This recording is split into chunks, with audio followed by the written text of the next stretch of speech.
స్త్రీల గురించి, స్త్రీల సమస్యల గురించి భారతదేశంలో మన ప్రతిపక్ష నాయకుడికి తెలిసినట్టుగా మరెవరికీ తెలిసినట్టు లేదు. మనుస్మృతి నుండి ఎత్తుకొని స్త్రీలు ఎటువంటివి అనుభవిస్తున్నారో స్త్రీలకే చెప్పినటువంటి వ్యక్తి పక్కన తన తల్లి కానీ చెల్లి కానీ లేకుండా, లేదా మహిళా ఎంపీలు, మహిళా మెంబర్స్ కానీ లేకుండా తను ఈ విధంగా మహిళా విద్యార్థులను రెచ్చగొట్టేటువంటి విధానం కనుక చూసినట్లయితే అతడు సమాజానికి ఏం చెప్పబోతున్నాడు అనే విషయం తేటతెల్లమవుతున్నది.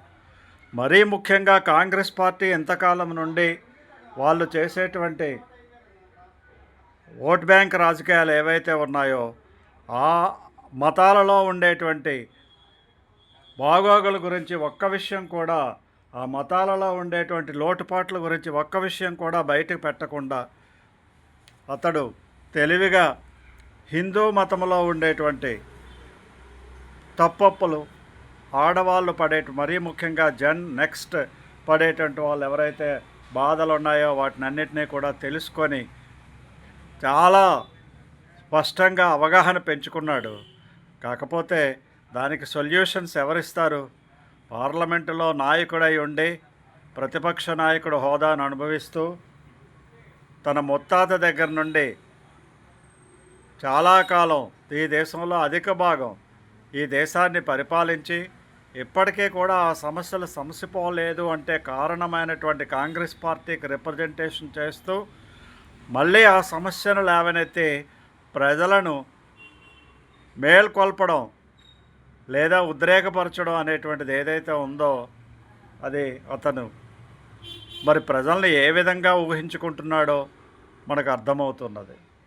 అసలు ఈ నేత రాజకీయాలకు పనికొస్తాడా అనిపిస్తున్నది. ఎందుకంటే అంత పవర్ఫుల్ లీడర్షిప్ కలిగి ఉండి పార్లమెంటును జరగకుండా ఆపగలిగేటువంటి శక్తి ఉండి అక్కడ సమస్యలు పరిష్కరించాల్సింది పోయి పూణే వీధుల్లో కొద్దిమంది స్టూడెంట్స్తో ఈ విషయాన్ని ప్రస్తావించడం, ఇంత సీరియస్ విషయాన్ని, అందరికీ తెలిసినటువంటి విషయాన్ని, ఆడవాళ్ళు అనుభవిస్తున్నటువంటి విషయాల్లో వాళ్ళ ముత్తాత ప్రధానమంత్రిగా ఉన్నప్పుడు కాలం నుండి ఇప్పటి వరకు అనుభవిస్తున్న విషయాన్ని ఎప్పుడు మరి ఒక్కసారి తెర మీదకు తీసుకురావడం అతని అజ్ఞానానికి నిదర్శనం.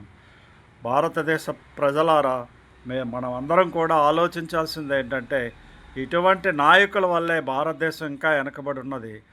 We want only solutions, we don't want to listen highlighting the problems. జై హింద్, జై భారత్.